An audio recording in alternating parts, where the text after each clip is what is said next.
Olá, muito boa tarde para você nesta terça-feira, dia 1º de julho. O mês de julho já começou, né?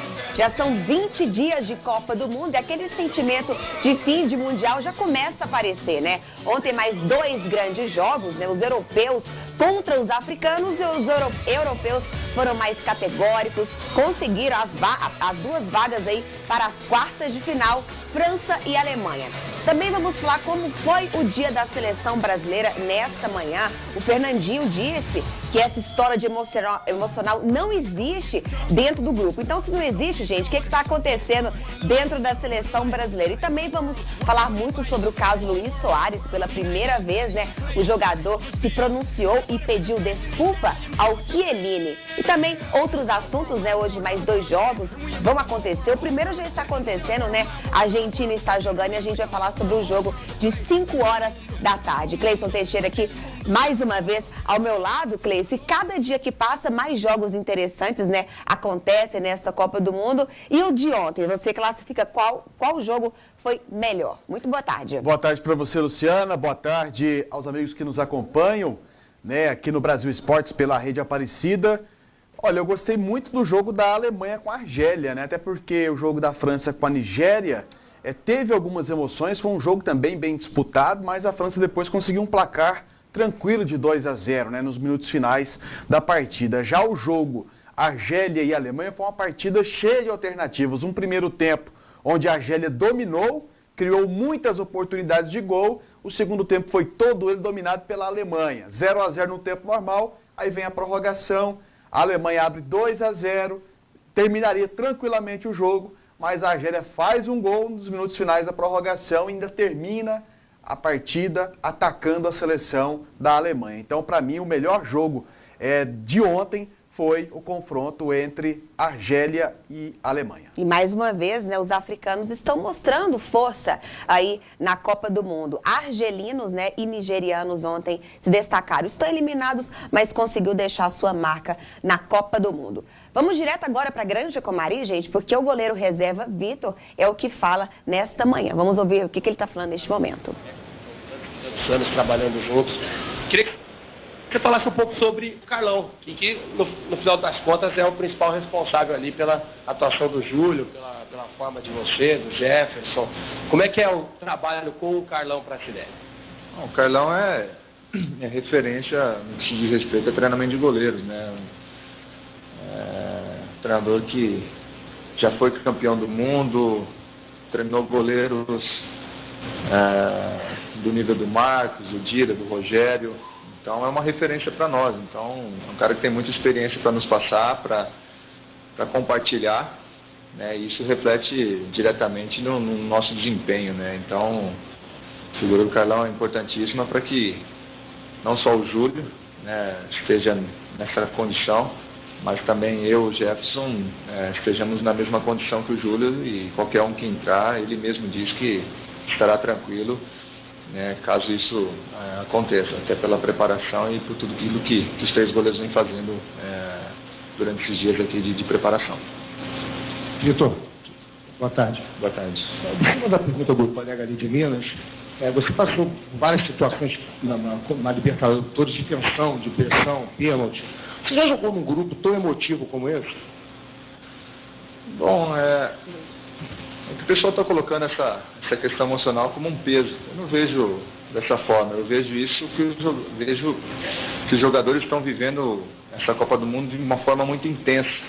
E isso às vezes acaba extravasando um pouco através do choro. Mas não que isso seja uma coisa ruim, que é uma forma de se motivar, né? Prova disso é o Júlio, que estava antes do início das cobranças de pênalti, acabou chorando e fez o que fez. Então não vejo isso de forma negativa, vejo isso como intensidade né, e orgulho de você poder representar uma nação com 200 milhões de pessoas. Então é muita gente torcendo, é uma responsabilidade muito grande, mas que tem que ser transformado em motivação, e não vejo isso de forma negativa de forma alguma. Então tá aí, né, gente? E mais uma vez o assunto emocional tá fazendo parte de uma coletiva.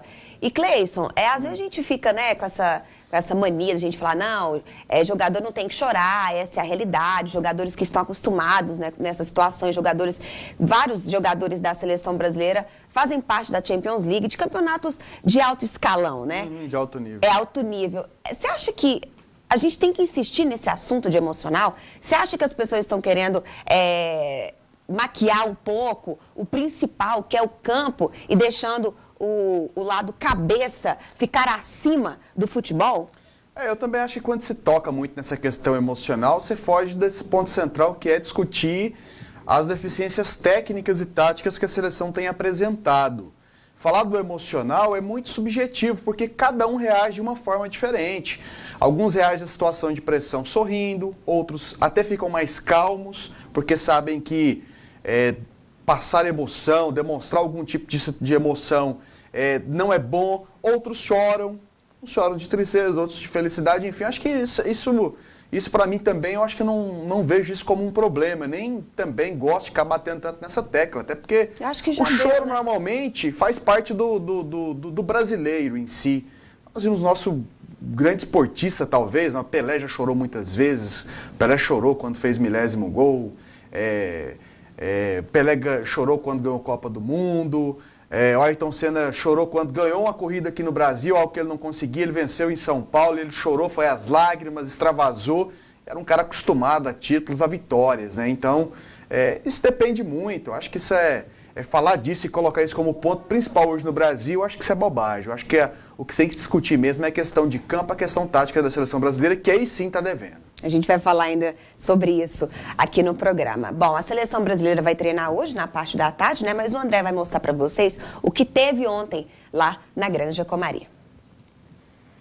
Boa tarde, Luciana. Um abraço para você, um abraço para todo mundo ligado na Rede Aparecida, no Brasil Esportes. Um abraço aí também para o Cleison Teixeira. Aqui Teresópolis, Granja Comari, neste momento o sol. Mas não significa muita coisa. A qualquer momento pode chegar a neblina e fechar tudo. Olha só, ontem no treinamento, o Maico Paranhos, nosso cinegrafista, registrou. De repente, de uma hora para outra, chegou a neblina e encobriu o treinamento dos jogadores reservas. Os titulares, com exceção do Júlio César, participaram de treinamento na academia. E depois do treino, o Rodrigo Paiva, diretor de comunicação da CBF, passou a situação de alguns jogadores que estão sob os cuidados do departamento médico da seleção brasileira. Neymar, uma pancada mais forte no joelho direito, está mais dolorido em relação à pancada que ele levou na coxa esquerda, tá? Também tem uma pancada na coxa esquerda, está fazendo tratamento. O doutor Runco pediu para passar para vocês que, se for necessário poupar ele de um treinamento, isso pode acontecer, vai avaliar como ele acorda amanhã, tá? E aí sim definir se ele participa do treino ou não, mas pediu também para tranquilizar vocês e através de vocês, os torcedores, e que ele não vai ser um problema para a partida, tá? Com relação ao Davi Luiz, melhorou ainda mais em comparação com a última partida e vai estar bem melhor para o jogo contra a Colômbia. Luiz Gustavo também com pancada, mas está fora do jogo por cartão. E o Oscar, que existe um termo científico que eu avisei que eu ia esquecer, né? Você lembra, Perral? Eu não lembro mais. Mas mais popular, arranhão, um arranhão violento na coxa que inflamou. Não é um problema para o jogo também, mas também está sendo tratado disso. E é claro, o Rodrigo Paiva também foi perguntado sobre a situação da suposta agressão que ele teria feito a um jogador do Chile no jogo passado. A minha situação, se refere ao fato ocorrido nessa partida, já está no site da CBF o que eu tinha para falar até o momento, tá? Agradeço aí as centenas de mensagens carinhosas que eu recebi. Quem for carinhoso comigo não vai se arrepender mesmo, porque tudo vai ficar esclarecido, tá? Mas está lá no site da CBF. Então fica a posição oficial do site. Rodrigo Paiva dizendo que acredita na FIFA, que acredita no comitê disciplinar, que está tudo sendo investigado e que à luz da verdade, à luz dos fatos virá e que vai ficar provado que quem agiu com uma conduta não condizente com as normas do futebol foi a delegação do Chile. Então, é aguardar para ver essa situação. Ele pode apresentar a sua defesa até na quinta-feira, mas já está definido. Ele está suspenso preventivamente e nem vai viajar para Fortaleza para o jogo da seleção brasileira contra a Colômbia pelas quartas de final da Copa do Mundo. Luciana. É isso aí. Eu acho que não vai fazer muita falta o Rodrigo Paiva nesse jogo contra Colômbia. Hoje, Chile, eu não consigo esquecer do Chile, né, gente? Mas, Cleison, vamos falar um pouquinho sobre a situação do Rodrigo Paiva. Parece que a FIFA anda bem rigorosa, né? Outro assunto que a gente vai falar é sobre aquele tapinha que o Fred deu no jogador chileno. Mas você viu que a FIFA está com uma postura diferente nesta Copa do Mundo? Claro, não, mas tem que ser assim, porque ultimamente a FIFA ela preza muito pelo fair play, que é o jogo limpo, que é o jogo honesto, que é o jogo jogado, né? E que haja cordialidade entre as pessoas que fazem parte do futebol, até porque o futebol prega paz, prega saúde, né? Prega união entre os povos. Então, para mim é simples esse fato, essa situação, Luciana. É 8 ou 80. Pega as imagens, vê se houve agressão, vê se houve provocação, porque de repente você pode chegar lá e ver o cara agredindo o outro, mas de repente, se você for um pouco antes, você vai ver que o outro de repente ofendeu, foi pra cima e de repente você vai pegar alguém se defendendo de uma situação. Então, é simples. Agora, se foi o Rodrigo Paiva realmente que provocou a situação em que agrediu o jogador da seleção chilena, o Pinilla, ele tem que ser punido mesmo. E ela tá certa, tem que ser punido. Agora, se for o contrário, o Pinilla também merece uma punição. O que a gente lê, né, na internet, nas matérias, é que a agressão aconteceu ali no vestiário, né? E lá dentro a FIFA ela tem imagens, ela sabe disso. Lá dentro ela filma tudo. Vai ficar feio pro Rodrigo Paiva, né, fazer isso. E vai ficar feio pro Pinilla também, se realmente for ele quem provocou a situação e quem foi pra cima tentando agredi-lo, né? Então, é aquilo. Pra mim é simples. Eu acho que tá criando muita polêmica por algo simples que a FIFA já sabe, inclusive, o que aconteceu. Já sabe. É isso aí. Em seguida, vamos falar mais de seleção brasileira e também comentar como foi o grande jogo entre Alemanha e Argélia. Voltamos já. De volta ao Brasil Esportes e da Granja Comari. Pronto, falei com André Isaac.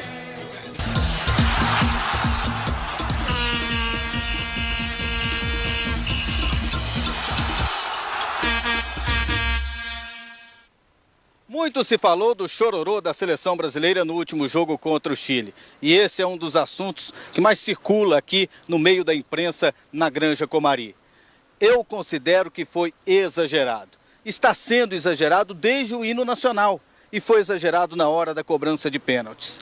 A gente entende, defender a pátria, defender o time, ter a união, isso tudo é normal, mas não pode exagerar. Essa emoção não pode atrapalhar a seleção brasileira, visivelmente como atrapalhou depois que o time sofreu aquele gol contra o Chile. A seleção não conseguia jogar, estava visivelmente nervosa. Eu questiono também, será até que ponto o trabalho das psicólogas está sendo salutar para os jogadores da seleção brasileira, já que elas conversaram bastante com os jogadores antes da Copa. Eu acho que chegou a hora de boleiro conversar com o boleiro, do treinador conversar com os jogadores, dos jogadores conversarem entre si, erguer a cabeça e se classificar diante da Colômbia. Pronto, falei.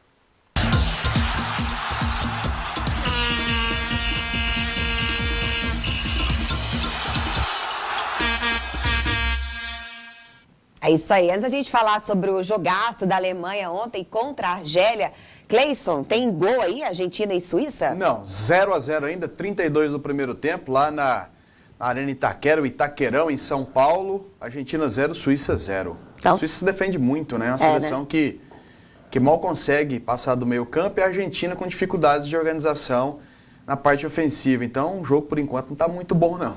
Você acredita em quem? Na Argentina. Então tá. Vamos agora falar um pouquinho da Alemanha, gente. Acho que esse jogo teve muitos destaques, né? Ontem esse jogo aconteceu 5 horas da tarde, o último jogo lá em Porto Alegre, né?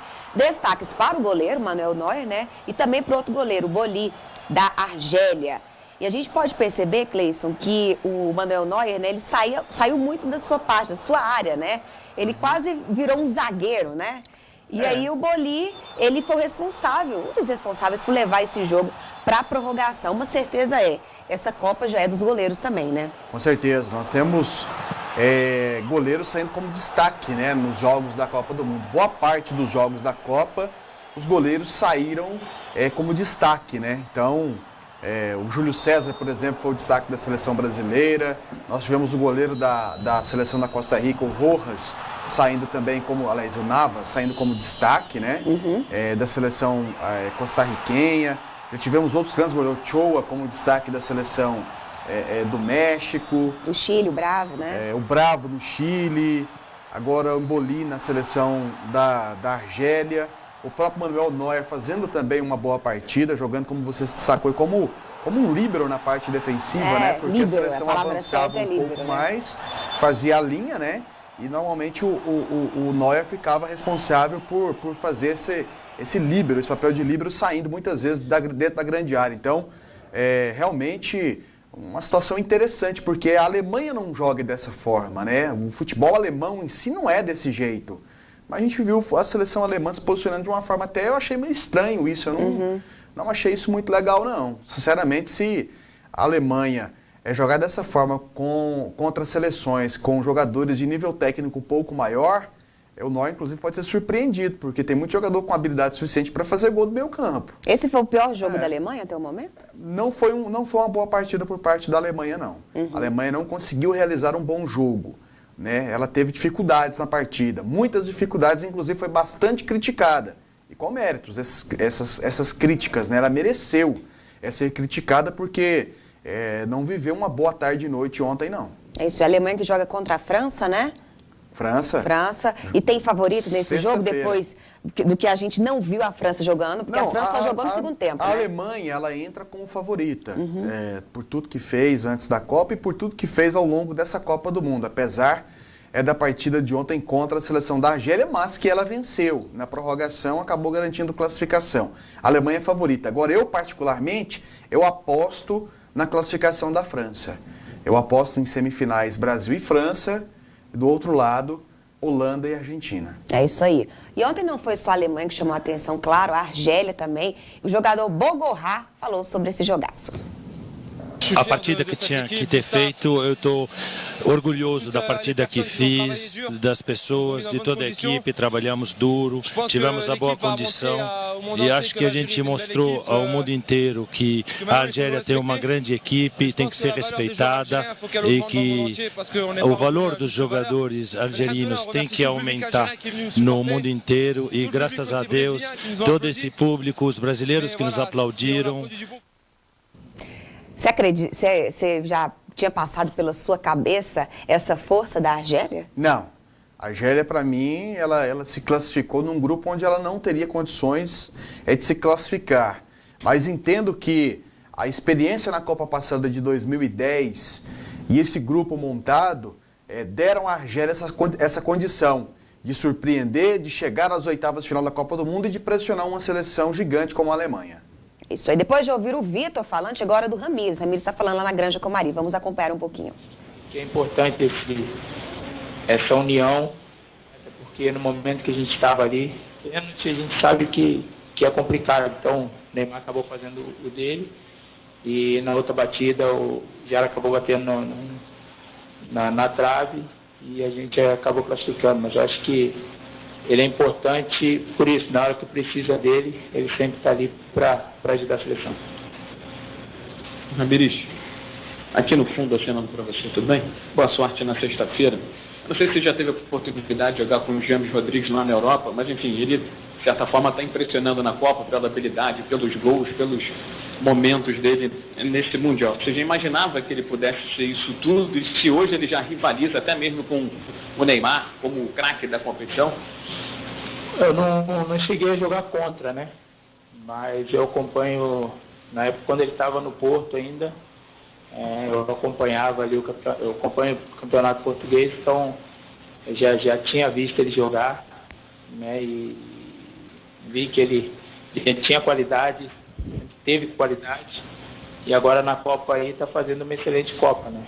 Acho que é o craque aí da Colômbia, é o cara que tem que ficar ligado também, até porque se os adversários vêm atento no Neymar, nos jogadores nossos que nós temos de habilidade que se destacam mais durante a partida, a gente também tem que ter uma atenção com ele, até porque se ele já fez 5 gols e está comandando a Colômbia, é um jogador que tem que ter atenção no jogo para não ser surpreendido.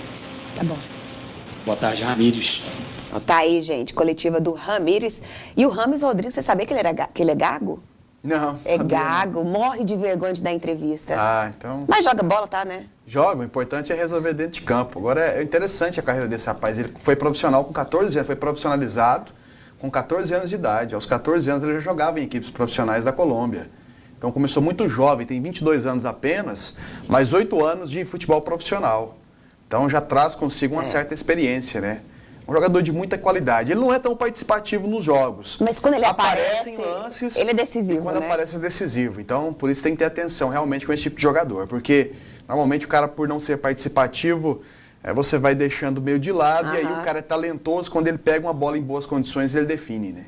É isso aí. Vamos falar um pouquinho do Luis Soares, né? Passado 6 dias após a mordida em Chiellini, o jogador pediu desculpas, né? No Twitter, como diz a Luciana Gimenez. O que ela fala no Twitter? Twitter? Twitter. Vamos, gente, Twitter. Eu vejo Luciana Gimenez. É bonzinho o programa. Parabéns. Vamos lá, olha o que ele falou, gente. Ó, meu companheiro de profissão, Chiellini, né, sofreu no lance em que teve comigo os efeitos físicos de uma mordida e por isso me arrependo profundamente. Peço perdão à família dele, né, ao futebol, e me comprometo publicamente a nunca mais me envolver em um incidente como este, escreveu. E aí o Chiellini respondeu, Luis Soares, está tudo esquecido, eu espero que a FIFA reduza sua suspensão. Então tá aí, né, pode ser uma jogadinha de marketing, pode ser também a defesa do Luis Soares, que pediu, né, para ele se pronunciar e falar isso, e depois foi colocado na internet, né, o que a FIFA escreveu para o Luis Soares. E se ele tivesse se arrependido, parece que a pena seria menor. Mas ele não se arrependeu. Foi o que eu disse. Eles sentaram uma situação que está todo mundo vendo. Até disseram que não houve mordida. Aí teve gente no Uruguai, o presidente do Uruguai, ele teve a cara de pau de dizer que não teve mordida do Luis Soares, que não viu. Não, o pior foi o Lugano, falar que aquela cicatriz era antiga. Era antiga, que era inventado. Então, assim, os uruguaios trataram o trem de uma forma assim, parecendo que o resto do mundo estava vendo uma coisa que só eles não... Só eles enxergavam, né? Todo mundo era bobo e eles eram inteligentes da situação, mas... foi bom ver, pelo menos, mesmo que seja jogada de marketing, é importante essa postura perante o público. Essa forma como o Soares se colocou perante o público, totalmente ao contrário do posicionamento dos uruguaios, que sempre criticaram, que sempre tentaram alegar que o Soares não estava envolvido nessa situação. Aí vem um jogador admitindo o erro e se comprometendo a não cometê-lo mais. Isso é importante e é interessante. Parabéns ao Soares pela postura dele. Demorou, mas... Como você disse, se tivesse se comportado dessa forma, quando a situação surgiu, talvez não tivesse pegado uma pena tão forte por parte da FIFA. Então tá perdoado aí, Luis Soares. Agora o André, gente, vamos ouvir aí o que o Fernandinho falou, né, sobre uma possível, né, titularidade aí no próximo jogo. Pode sim, viu, Luciana? E eu senti na entrevista do Fernandinho que essa possibilidade, na visão dele, do jogador, ela existe para o jogo. E ele se sente bem, inclusive, jogando como primeiro homem do meio-campo, como primeiro volante, o homem da marcação. Eu encaro isso com naturalidade, porque, como você citou, no dia da convocação eu fui convocado como um primeiro volante também. E assim que eu venho jogando na Inglaterra, joguei a temporada passada todinha como primeiro volante. Então, para mim, não é segredo nenhum, não tem problema nenhum. Se caso o Filipão optar colocar um outro jogador ali, para mim também não tem problema nenhum. O importante é que a gente encontre um equilíbrio para que o time possa estar bem no dia do jogo, independente do jogador que jogar no meio de campo. Os jogadores que entrarem têm que estar bem para a gente tentar segurar esse meio de campo da Colômbia. Aí, se Fernandinho for para a função de primeiro volante, aí pode entrar no time o Paulinho, pode entrar no time o Hernanes, ou até pode entrar o Ramírez. O Fernandinho também falou, Luciana, Cleison e você ligado na Rede Aparecida no Brasil Esportes, sobre a questão emocional dos jogadores. O preparo vem sendo feito desde o dia que a gente se apresentou aqui, dia 26 de maio. A gente trabalhou com psicólogos, tivemos boas conversas. Acho que todo mundo começou a Copa do Mundo muito bem preparado. E agora não é a hora de trabalhar mais essa parte emocional. Todo mundo está ciente do que a gente tem que fazer, do que precisa fazer. E o que importa agora é a gente chegar dentro de campo e mostrar para que nós estamos aqui. As conversas que nós tivemos com os psicólogos foram muito boas. E agora as conversas que nós temos são entre atletas, entre os jogadores ali no vestiário. Todo mundo já é muito experiente, bem cascudo, já tem condições de conversar, analisar as coisas, de tentar mudar as coisas que estão acontecendo. Então isso daí talvez possa fazer uma diferença daqui para frente, a conversa entre nós atletas. E outra resposta interessante do Fernandinho foi sobre a Colômbia. Ele falou sobre o Quadrado e sobre o James Rodrigues, os destaques da seleção adversária da seleção brasileira nesta sexta-feira em Fortaleza. Jogadores a gente vê muito jogando nos times europeus, né? E eu lembro bem que eu assisti o primeiro jogo deles contra a Grécia. E o primeiro gol deles me chamou muita atenção porque o Quadrado cruzou da direita e o Armeiro finalizou da esquerda. Então os dois laterais apoiando ao mesmo tempo. Então eles chegam com muitos jogadores na área para finalizar, com o atacante, com os meias, o lateral do lado oposto. E isso daí a gente tem que ter muita atenção, tem que ter muito cuidado. Você citou o James Rodrigues e o Quadrado, talvez sejam os dois principais articuladores de ataque da Colômbia. E a gente tem que ter muita atenção com esses dois jogadores. E ele tem razão, né, Luciana? O meio-campo da seleção brasileira não pode dar espaços para a seleção colombiana, como deu para a seleção do Chile e até em outros jogos dessa Copa do Mundo. O meio-campo precisa acordar, né? Todo mundo acho que precisa acordar, não só o meio-campo, né, André? Vamos para mais um intervalo. Em seguida a gente vai falar sobre essas declarações do Fernandinho e também comentar sobre a vitória da França ontem sobre a Nigéria. Voltamos já. Da França ontem, 2-0 em cima da Nigéria. França classificada para as quartas de final. E demorou para a França engrenar ontem, né? Só no segundo tempo, Cleiton, depois das mexidinhas, né? Exatamente. Só no segundo tempo a França conseguiu superar a equipe da Nigéria, que deu trabalho na etapa inicial. A Nigéria estava muito bem postada em campo e, aliás, a França chegou através de uma falha do goleirão Ineyama. A gente está vendo aí grandes defesas praticadas pelo Ineyama na partida. Foi, inclusive, o goleiro da primeira fase da Copa do Mundo, se destacando na seleção da FIFA, mas que acabou contribuindo diretamente para essa vitória francesa, né? Ele falhou no primeiro gol e também no segundo gol, porque ele saiu numa bola dividida ali com o atacante da França e o zagueirão, né, o Yobo, e acabou o Yobo fazendo contra, mas atrapalhado de certa forma também pelo goleiro da seleção nigeriana. Então uma pena, né? E teve essa entrada aí criminosa do Matuidi, foi até inclusive ele foi amarelado, mas doeu. É um lance violento, um lance que impressiona demais, né? E o francês disse que foi lá, né, no vestiário, foi. pediu desculpa, mas eu achei maldade, foi maldoso, não foi, Cleiton? Não, eu achei que ele foi muito forte com uma dividida, ele entrou com uma força desproporcional. E ali eu acho que o cartão amarelo, inclusive, ficou barato para ele. Era expulso, né? Era expulsão, com certeza. Era uma expulsão que poderia, naquele momento, ter prejudicado muito a França. E a seleção da Nigéria, que vinha jogando bem, com a expulsão do Matuidi, poderia, inclusive, ter conquistado um outro resultado diante da seleção francesa. Mas o fato é que a França acabou sendo muito superior no segundo tempo, né? E a entrada do Griezmann no lugar do Giroud, que foi um Fred, né, na seleção da França, tentando não conseguia jogar, era um jogador apenas que fazia figuração. O Griezmann entrou e acabou contribuindo com essa vitória francesa por 2-0.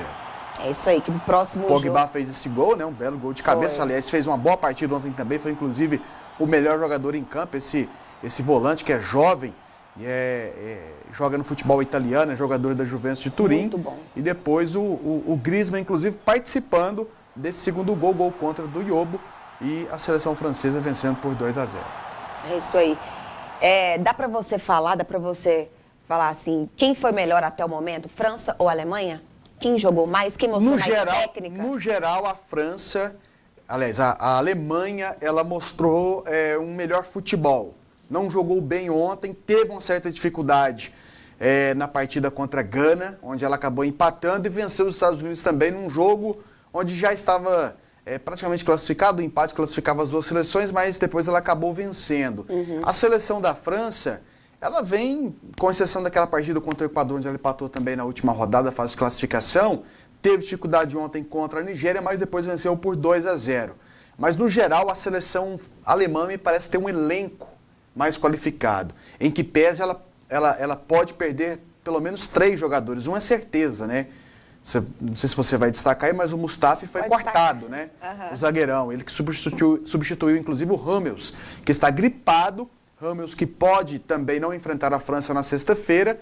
Então o Mustafi machucou, se lesionou ontem e já está cortado da Copa do Mundo. Além deles, você tem o Schweinsteiger, que não está bem, e o Podolski, que é outro jogador importante. Então ele quase não conseguiu sair andando de campo, né? Exatamente. Ele foi, inclusive, substituído na partida, né? É isso aí. E ontem, gente, lá na Granja Comari, o Felipão, né, a comissão técnica, convocou alguns jornalistas para bater um papo, né? Para pedir apoio da imprensa brasileira. E aí o André, explica pra gente isso direito. Foi isso mesmo que aconteceu? Pois é, Luciana, aconteceu sim essa conversa. Participaram os seguintes jornalistas: o Juca Kfouri, que é da Folha de São Paulo, do UOL e da ESPN Brasil. Participou o PVC, o Paulo Vinícius Coelho, comentarista da Folha de São Paulo e também do ESPN Brasil. O Fernando Fernandes, que é da TV Bandeirantes. O Oswaldo Pascoal, que trabalha para a Fox Esportes e para a Rádio Globo. O Luiz Antônio Prosperi, que é colunista, jornalista do jornal O Estado de São Paulo, o Estadão. Nos minutos finais, participou também o jornalista Carlos Eduardo Mansur, do jornal O Globo, que conta pra gente como foi essa conversa. Na verdade, foi uma conversa em que claramente a comissão técnica queria expor algumas questões que preocupam ela, né?